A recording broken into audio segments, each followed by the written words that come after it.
আরে হোক, আল্লাহ যেন সবাইকে জান্নাতবাসী করে, তাদের দুনিয়াবি যত ভুল ত্রুটি আছে সব কিছু যেন আল্লাহ তাআলা মাফ করে দেয়।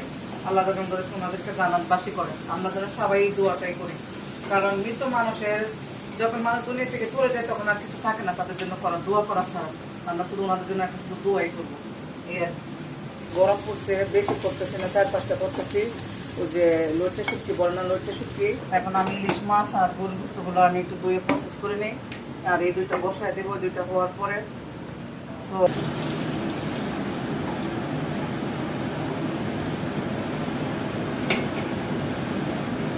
তো বসাই দিচ্ছি, ইলিশ মাছ প্রায় বসাই দিচ্ছি। এখন আমি ওই যে রান্না করবো, ওই আপনারা কি বলেন জানি না। তো আমি আরেকটা চুলার মাঝে আমার ওই তরকারি, আত্মীয় স্বজনের মধ্যে কেউ মারা গেলে খুব অশান্তি লাগে, কাজ কামে মন বসে না। একবারে কি উল্টা পাল্টা কথাবার্তা মুখে আসে, আর কাজে কামে আমার মন বসে না। রান্না বাড়ার সেদিন উল্টো হইব, হলুদ মরিচও বেশি দিয়ে ফেলাই, কারণ মনটা পড়ে থাকে ওইদিকে। আছে না একটা জিব্বা, তো জিব্বা রান্না করতেছি।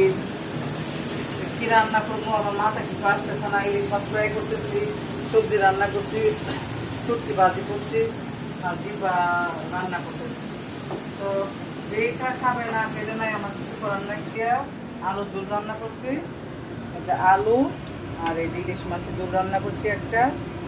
এটা যেটা খাবে সমস্যা নাই। আর একটা রান্না করছি এই যে জিব্বা আছে না, গরুর জিব্বার যে ভিতরে একটা থাকে না কাটতে, ওটা আমরা বলি যে কি এটা জানি না। এটা আমি রান্না করবো। এখন জল দিছি এই জন্য এরকম, যখন জল শুকিয়ে যাবে তখন কালারটা খুব সুন্দর হবে। তো এখন সিদ্ধ হোক, ওটা রান্না করতেছি। আর মাছ ফ্রাই কিছু রাখছি এখানে, কিছু দিয়ে আলু রান্না করতেছি। ইলিশ মাছটা আকার একটু ছোটো, তার পিসগুলো একটু ছোটো ছোটো হয়েছে। তো ইলিশ মাছটা রান্না করলাম, আর এই মিশালি সবজি রান্না করছি। ঝোলটা শুকাতে পারতেছি না, পরে শুকাবো। একটা 5 মিশালি সবজি, আর এখানে রান্না করছি একটা সরি শুটকি দিয়ে, লইট্টা শুটকি দিয়ে আলু দিয়েছি একটা, আর পেঁয়াজ রসুন বেশি করে দিয়ে রান্না করছি। তো রান্না আমার এই আমি ভিডিওটা এখানে শেষ করলাম। তো আগামীকালের জন্য আবারও প্রস্তুতি নিয়ে নেব। তো আপনারা আমার পাশে থাকবেন, কমেন্ট শেয়ার করে। Bye bye, tata.